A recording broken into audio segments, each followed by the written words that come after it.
Not pointing any fingers, but some people were wrong about Dine. Over the past few weeks, we have been running high quota a lot on the moon Dine. This is because on a moon we wrote off as a joke so soon we failed to see the possible strategies that would make the moon viable, but now we have. There was a 25k quota reach recently, and now it has been our goal ever since to reach 26k and try to get a new world record. That's for another video. This video will go over every single Dine strategy I can think of and what we have learned, or what has been shared, so that it's all in one place, easy to access, and you can learn with us. We will talk about everything from killing Maneater to how to loot properly. There's so much great tech with like Disco Ball and even a strategy developed making cruiser jump super consistent, so let's get into it. To start off, you want to get your money from Adamants or Assurance. I'm not really going into these strategies as they've been the exact same as before from like V56, and I have guides on all the things like Sapsucker already on the channel. Basically, we like to go Adamants, and if it's Eclipse, we go Assurance. If they're both Eclipse, that's just unlucky. Go to one or maybe go to Vow. Once you have your money, this is what you want to buy. 3 lockpickers, 2 more shovels, you should already have 2 from quota 1, jetpack, 2 weed killer, 3 belt bags, pro flashlight, and cruiser. Each belt bag should have a shovel, lockpicker, and any keys you have. Everybody but host should have a belt bag and do the belt bag glitch, that way it doesn't take up a slot or have any weight. To do this, place the belt bag in the cabinet, and right as it goes out of your hands, you want to scroll wheel to change it out of your hotbar slot. If done right, you won't have the belt bag in your inventory, but you can still access it on your person. To put items back in, you need someone else to grab it off the shelf. You do this exact same trick for the infinite flashlight. Using the pro flashlight, put it in the locker, scroll wheel right after it leaves your hands, then have host just grab the light, and you have done the glitch. For the extra shovel, we like to put it on top of the cruiser for easy access in case we needed to kill dogs or Maneater, which will be shown later. First thing you do when you land on Dine is the scan, so let's understand that. The scan ranges from 200 to 249 items. 200 to 214 items on scan mean you will have mansion interior, 215 items is facility, and 220 to 229 is mineshaft interior. 230 to 236 can be mansion or mineshaft, and 236 to 249 will always be mansion.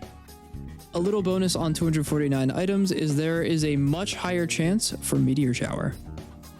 For mansion and facility, it's good to have all 4 people go main, find a certain clear spot for whoever has the progress, then all 4 people will go fire.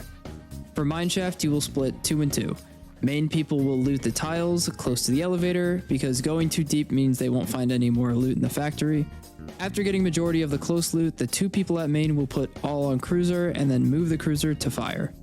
For the jetpack person, they will check the interior if it's mineshaft. If it is, they go fire. Otherwise, they start looting. Here's how the cruiser route looks starting from the ship. Here's a quick explanation of how we drive cruiser and how that's going to work. You're going to, first thing, break these like 4 trees. 1, 2, 3, 4. These can really mess up your jump. You can also break this one too. When you're jumping from fire to the ship, not breaking those trees, you can hit them. It'll blow up your cruiser. What I do is after unmagnetizing, I go ahead and put it in reverse. I kind of like give it a jump at a time. I'll just full on backing up. Usually end up breaking some of the trees. I do a little loop around like this. Break that tree, break that tree. Turn it around. Break this tree, and then you're gonna head in between these 2 mountains right here.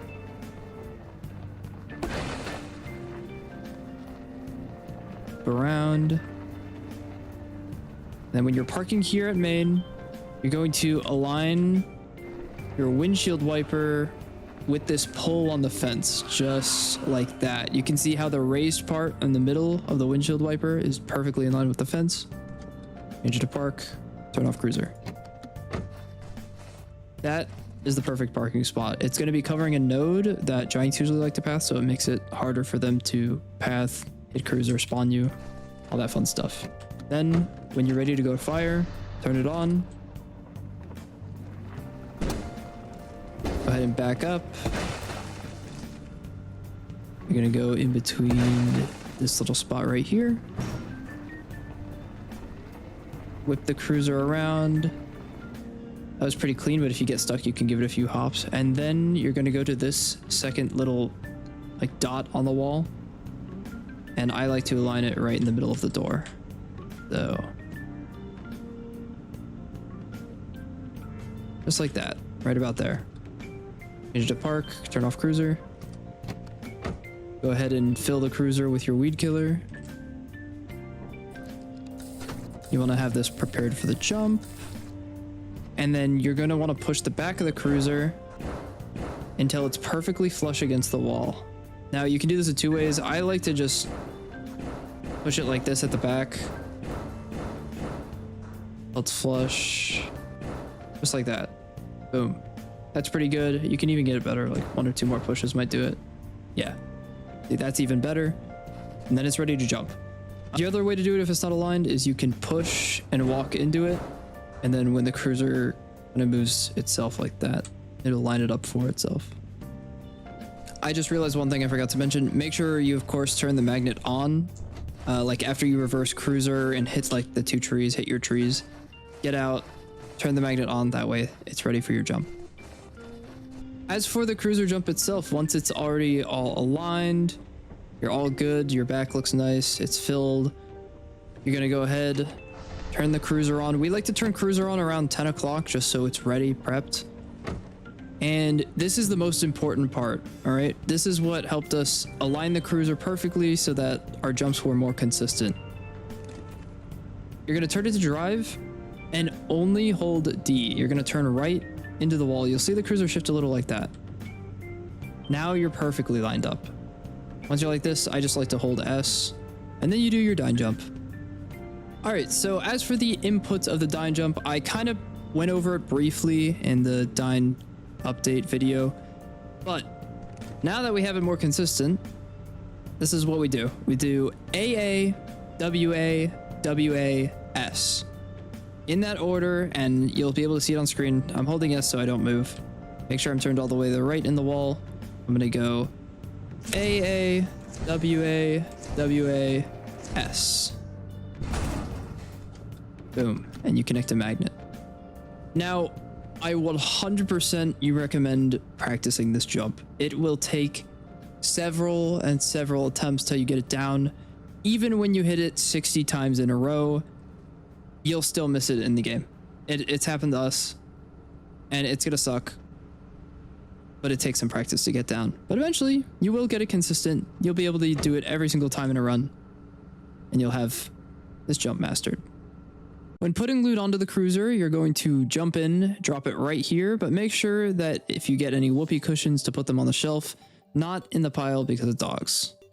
Some other things you might encounter, if you're host, you want to just be careful jumping into cruiser instantly out of fire. Just take like a step and then jump into cruiser. Otherwise, you can just send the cruiser flying. And don't close the back cruiser door on anyone. As for looting, when looting mansion and facility, you want to maximize putting the loot you grab straight onto the cruiser and not dropping it to make piles. Because there's so many items on Dine, making piles wastes a lot of time in the long run. May take a few seconds just to drop and then pick it up now, but when you have 200 items, it really does add up. When looting mineshaft, you should technically do the same thing, but mineshaft is so narrow and terrible to deal with enemies in the caves, so we found out that the team at fire should be making a pile at the entrance of the mines, and that works out pretty well. You can get items out into a more open area away from bad spawns late in the day that would be in the mines. A lot of teams have different theories on how mineshaft should be looted, but this strat has given us about a 60 to 70% clear rate on average, and worked out really well to get us the world record. When the main team gets to fire, we like to make a second pile slightly deeper in the caves. Main people will clear the first pile you made faster than you can bring loot super deep back to them, so that's why we just like to make the second pile in. So when it gets pretty late, help out the main team from your second pile, and they should already be working on it, putting it all on cruiser.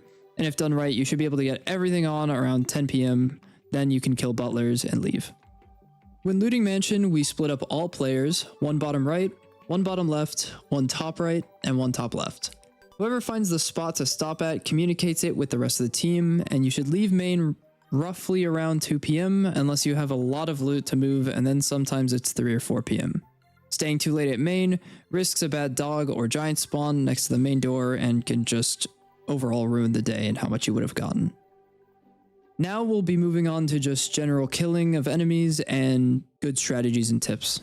So starting with the dog, for killing dogs, you're going to want to be near the fire exit, and it's a little weird. You don't want cruiser on your dog, and you want to aggro him so he gets all the way up here. You're basically going to start hitting this wall. You can use a knife or shovel. Knife is going to be just way easier for you, but stay crouched. That's really important. If you uncrouch, it can get you, but you're just going to make noise. And stab him or shovel him as he comes across. Eventually, after enough times of him dashing back and forth, you will be able to kill him. Just like that. Now, if you do have cruiser on or there's people, going in and out of fire, you obviously don't want that to happen. Otherwise, someone can exit, dog will go down, hear them, kill you and kill them. So that's just the only scary part. Make sure people know when you're going to be killing dogs and they're aware so they don't aggro them. One quick note, when getting onto this fire exit, you can literally, instead of going all the way around here and jumping up on the beam, you can just run and jump right here on top. It's going to be a little harder with shovel because you'll have more weight, but this can help in many scenarios. Next is the giant kill spot. So from fire right here, you're going to go to the left and you're going to basically crouch in this corner. So here I am with the giant. At the left at the corner, I'm just gonna get him to spot me real quick. Hello, hey. I'm gonna get in this corner. I like to crouch. I haven't had him grab me when I've been uncrouched, but I've heard he can. You're just gonna crouch and stab him with knife. You can also use shovel. Knife is gonna be like 2 times faster. It's gonna be really good to kill him. You stay crouched here. Spam your knife. You have to hit him about 38 times. One really important note about dragging him is that you want to wait until he's around this area before going in the little hole here. Because if you go too early, he can like sidestep and be sideways, which can make it impossible to kill him. And then you'll just be stuck here and it'll be really awkward. If you ever have to run from either main or fire into this little hole and you don't have a weapon, your teammate can run around this back side up this hill on top, run over here, drop down onto here, and then drop the knife for you or the shovel. Also, if you have jetpack, you can just, of course, jetpack up with the knife or shovel, drop it to your teammate, then they can kill in the kill spot. Another fantastic strategy for giants is instead of bringing them to the kill spot where you'll kill them and then it'll just free up power outdoors, you can instead bait them over here to this fallen down tree, and I'll show you how to do that. So here I am right here at main. I have my giant spawning in. We don't want him around main, so we're gonna go in his line of view, drag him over here. Go over this way. You're gonna follow the lights all the way down until you get to the tree here. Then you're just gonna stand on this side of the tree and it'll path loop around. You can see here he's looping around. Then what you're gonna do is you're gonna loop around and grab his aggro again.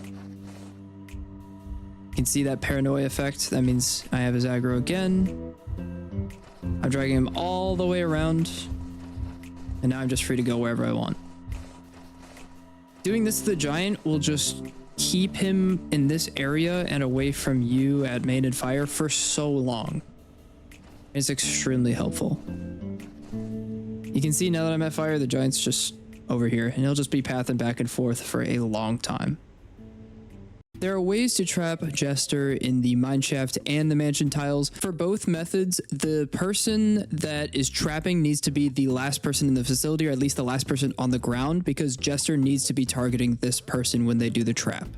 So for mineshaft, what you're going to do is the person trapping, the Jester will be on this person and either full sprinting from across the facility or slowly walking at them, and this person is going to go into the elevator and go up it.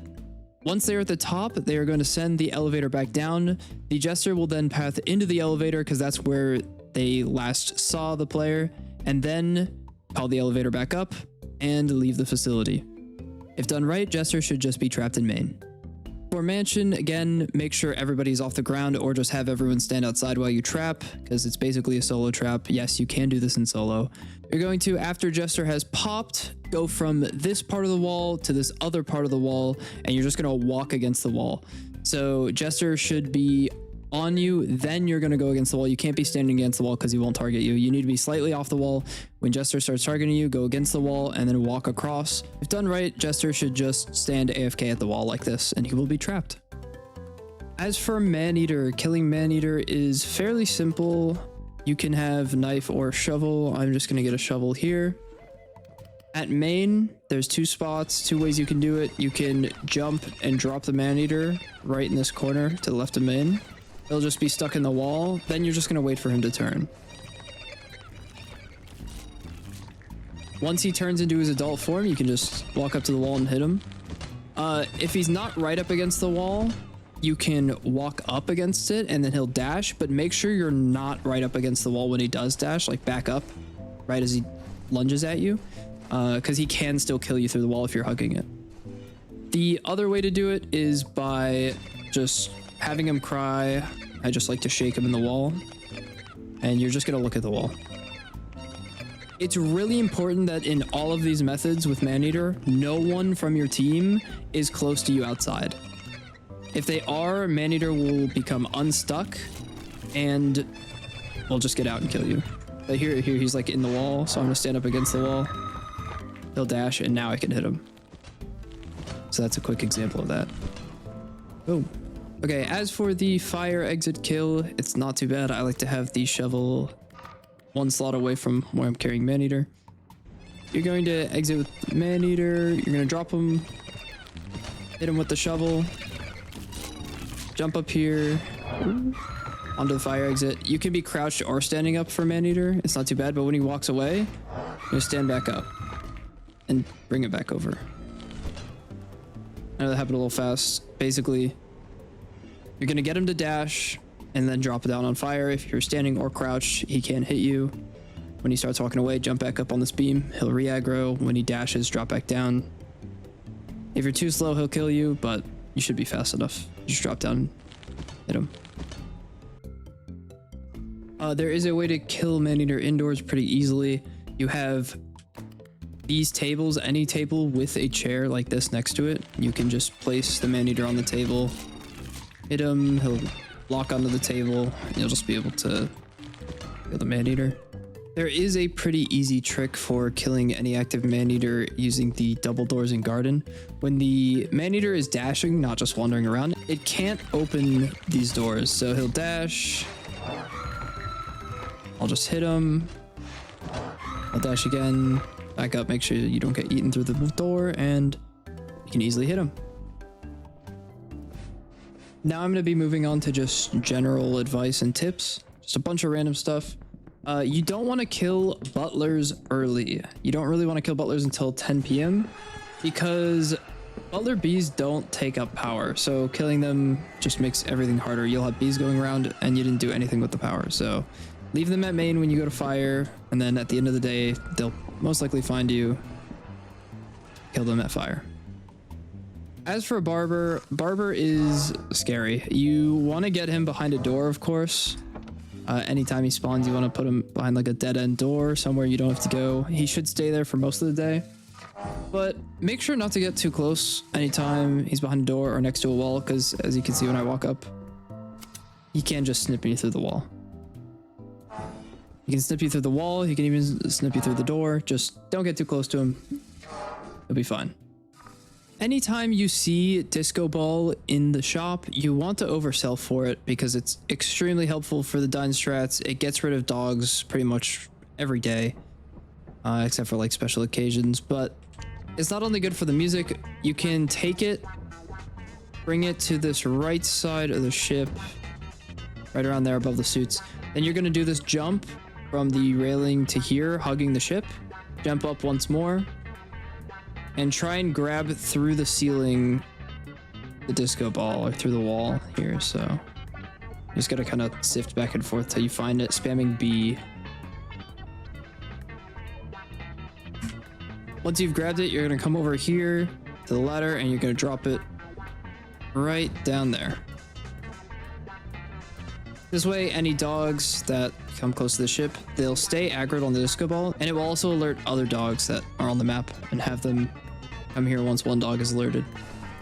I do want to mention another strategy for disco ball where you can like store or take it out as the ship's either landing or taking off, and it'll put it by one of these mountains out here that'll attract dogs, but we don't bother with it. It's kind of just safer to put it by this ladder, and you can also store it for luck later, which we'll go over soon. As for the luck system, when you have extra money around like quota 13 or 14, you're going to want to buy as much furniture as you can, excluding welcome mat and cozy lights. This is because you can't store welcome mat or cozy lights. Basically, by getting a ton of furniture, you're going to have better chances for getting lower roll quotas. You really want that until later on, then you are going to want a high roll. So for us, it was about quota 15 or 16. We wanted high rolls, so we took away all the furniture. And you want to have out signal translator only if you're going for high rolls. For a better description of how to use luck, check out my video on it. It should clear up a lot of confusion. A little trick for flooded Dine that I don't think is mentioned enough or recognized that often is if you crouch when exiting, you can then just regain stamina in the water as you're crouch walking up to the cruiser and always have enough stamina to jump in. So here you can see I'm just not losing stamina in the water, and then I just uncrouch, jump in, place my stuff. One good spot for a lot of enemies, but mainly Butler, is if you're in trouble and you have a bathroom nearby, you can jump onto this little railing right here. And so let me get this Butler to aggro me. Well, I'm just going to jump on here, and he actually can't reach me.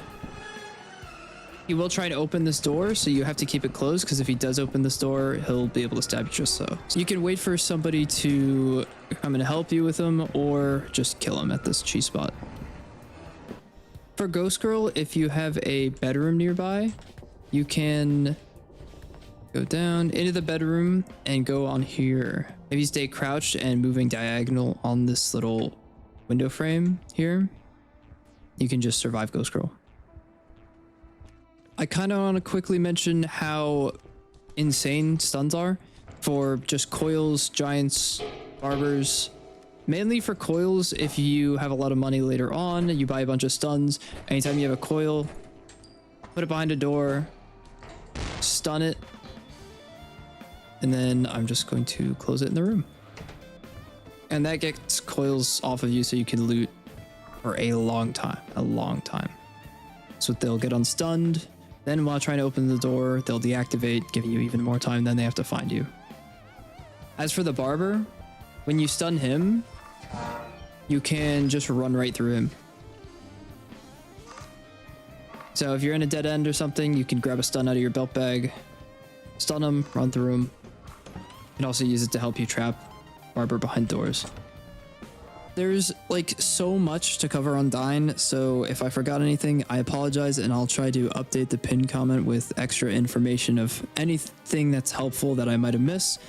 And if you want to see everything in action or have questions, I'm live every day, so go leave a follow. Hope you learned something cool, and have a great day. See you in the next video.